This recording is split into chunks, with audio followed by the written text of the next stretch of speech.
Hey guys, Brian here from StogieReview.com. I'm here with Steve Ysidron from Savinelli Cigars. Hey Steve, how you doing, man? I'm doing good, thanks. Good. How about you tell us a little bit about Savinelli? A lot of people have heard of the name, but they don't know a lot about the company. Well, Savinelli is started off as a pipe making company. They're 136 years old, and my father Ruben had been running the company for many years. And about 20 years ago, we sat down. I'm from Cuban heritage. My grandfather was a roller for the Gulf and Western factory down in Miami. My other grandfather was involved in growing tobacco in Cuba. So I was Cuban on both sides. We'd make pipes, and I said, well, cigars would be a cool thing to do.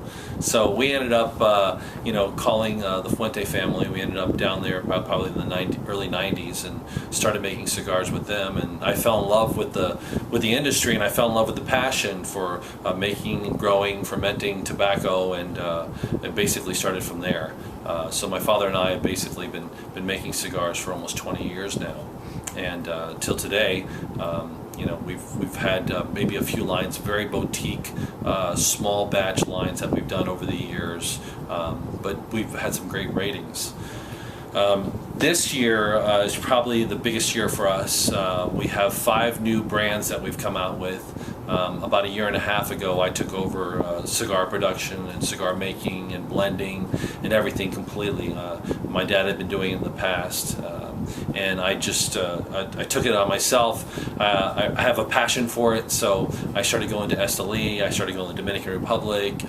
Started working with the farmers, the growers, the factories, and learning everything I could about tobacco.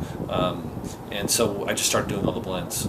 Doing the blends, changing the packaging, changing our marketing strategy. We were, like I said before, we were the original boutique company. I mean, we were the first company that only had 300 boxes of each size that came out. We were rated 90 plus for almost 15 years by Cigar Aficionado. So, we just did things really small. We couldn't get our product out to a lot of people. So 2 years ago, we basically decided to go forward with this, and we came out with basically 5 new brands that we have on the market today. We have a Liga Especial, we have a Nicaraguan Reserve, we have we have the ELR, which is still made in the Fuentes factory in the Dominican Republic, which is probably the best mild smoke in the market. Real Connecticut, beautiful flavor, and we've been making that same cigar for over, we started blending it about 20 years ago, but it's 15 years on the market today. It's a heck of a run. It's been great. We've kept it. We haven't changed a thing, and they still make an unbelievable product today. I work with the Oliva family. I've worked closely with Carlos Oliva, who has really helped us a lot with a lot of our brands, which comes up to date to our 20th anniversary cigar, which we made with them, which is amazing. 3 different vintage tobaccos. It's got double jalapa in it. It's got a sun-grown wrapper, and it is extremely exciting. I mean, the cigar is a medium to full. I'd say leaning on the full side, and is very, very, very exciting. What's the name of that cigar? That's the 20th anniversary cigar. That's the 20th anniversary? Yeah, and really excited about that because I got in, the project started like 2 years ago, and they started doing blends for it. Well, then I came in and I took over Savinelli as far as the cigar side of it, and I went in and I started working with Carlos, and we changed the blends completely. We just started over, and anyways, it was a labor of love, and it was fantastic. So I'm very proud of the cigar, and it's a great product. And then Savinelli is a pipe company, and we've used that name on all of our cigars for many years, and it's a great name, and it's well known throughout the cigar world. But I wanted to do something different that didn't have the Savinelli name on it, because I wanted to do a cigar that I would smoke every single day. Most of our cigars in the past have been mild to medium bodied smokes. And my flavor, as I smoke so much, is something a little bit stronger. So I was like, you know what, I'm going to do a cigar, and if nobody likes it, then I don't care. I mean, I'm going to smoke it no matter what. So I came up with this new brand called Dos Campeones. And Dos Campeones came about. I was working with a factory down there doing blends. And after having like 50 blends, 50 turned into 15, 15 turned into 5, 5 turned into 2 blends. And I couldn't decide which blend to use. I was just like, I'm in love with these 2 cigars. And one of them I would smoke around lunchtime, and the other one I would smoke in the evening. but I was like, do I either do 2 brands or do I do 1 cigar? So I call my dad, Ruben. I'm like, Dad, hey, I'm down here and I'm in Esteli. I can't decide. This is too crazy for me. I love both cigars and I don't know what to do. And so Dad was like, why can't you use both of them? And I was like, I don't know if that can be done. So anyways, it ended up being the Sixto and the Coraje. And they're 2 different blends. The Sixto is the more balanced and probably like medium to full-bodied, and the Coraje is full-bodied. It's a high-octane cigar. It is full-blown, and it's a great cigar. I love them both, but it's the first non-Savinelli brand, Dos Campeones, and I'm excited about it because we've had some recognition in the past, week and a half about the cigar, and it's something that I did myself. So, not caring about if anybody would like it, I didn't care if nobody smoked it. I knew that it was something that I fell in love with. So I'm very excited about that, and there's more to come. I mean, we've got great brands. We've got more coming out. I'm doing a couple other brands in the next year that I'm doing, and I'm very excited about it because we work with some of the greatest farms, the greatest factories in the world, and we're going to keep it small batch, and it's something I have a passion for. It's a lot of fun just traveling around, meeting people like you, hanging out. We're down in Atlanta just having a great time, smoking some cigars, telling stories, and it's something that I enjoy.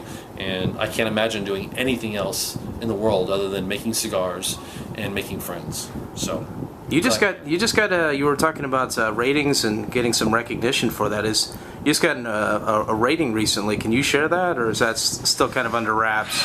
Well, I mean, Cigar Insider. Everybody sends their cigars to Cigar Aficionado for whatever. So I send the Dos Campeones because I didn't think in a million years that that they would even rate it because it's not Savinelli brand and so forth. So we just sent in some of the boxes to them, and I get a email in the mail saying they want more information on the cigar. So I was kind of like, oh, cool, hey, why not? So like 5 hours later, the Cigar Insider came out, and we had a 92 rate. It was the highest rated cigar for that issue, which was pretty exciting because it was like a compliment to me because I basically said that I was doing something right, and I'm very happy. I mean, I did this for almost 20 years now, and so to start doing things that people are recognizing at this point is exciting, and I'm very happy about it. So you had a pretty a good amount of leeway with Savinelli in terms of just making your own blends and just kind of running with it, because that's not really all that common. Usually it's a little bit more involved in it. I mean, was that hard to do, or was that just pretty much? I have to admit that I went a little crazy with it.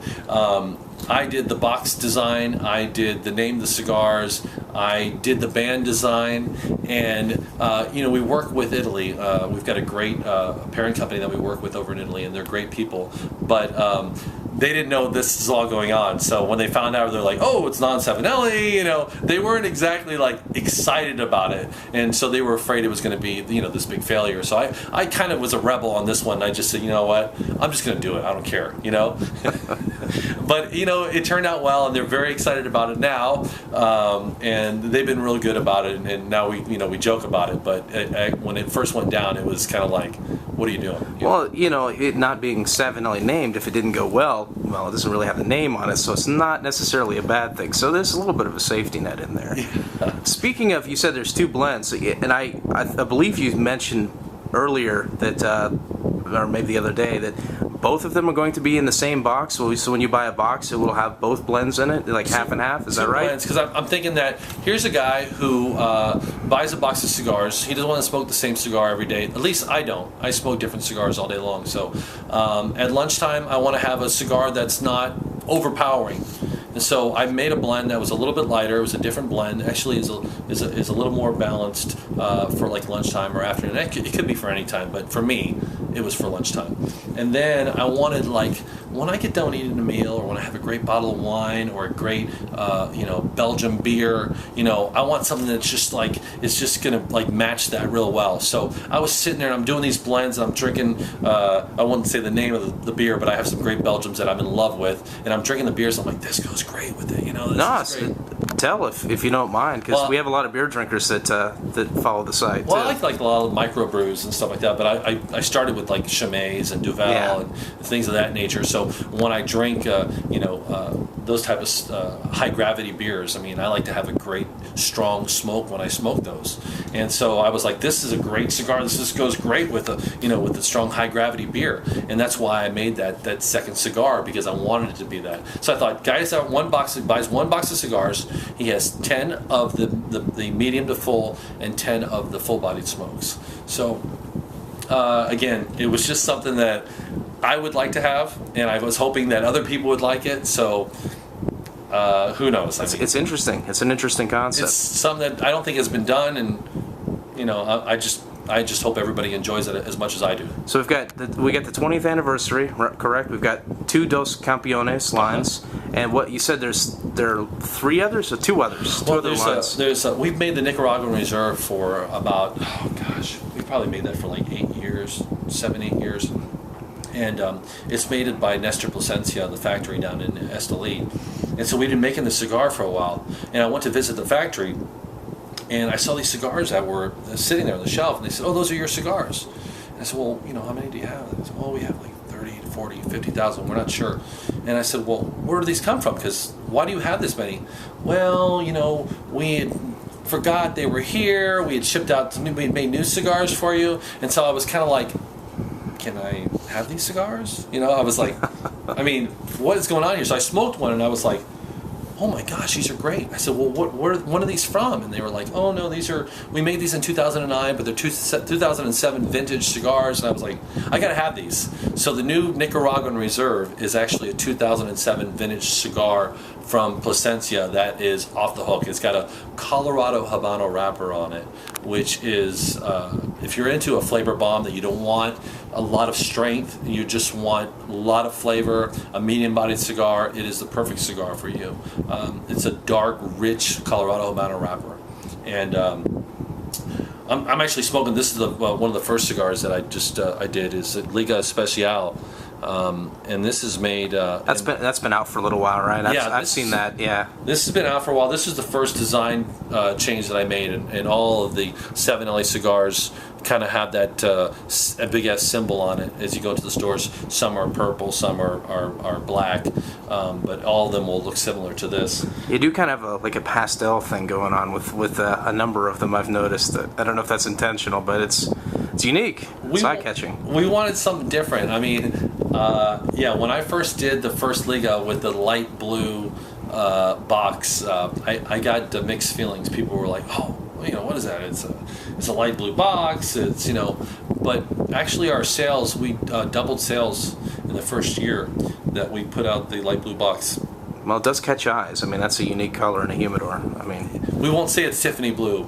But I was thinking powder blue. I mean, it's a powder blue. I've seen it. I once ran into a dude wearing a tracksuit that color, and I was like, "Oh my god, I'm not messing with this guy." It's not the most masculine color, but if you smoke the cigar, if you want balance and you want something that is reasonable, I think the average price is like $5.95 for the Robusto, which makes it very reasonable. And you want something that's high quality. It's the cigar. It's the go-to cigar for that. I have had it, and I will attest that I thought it was a good smoke.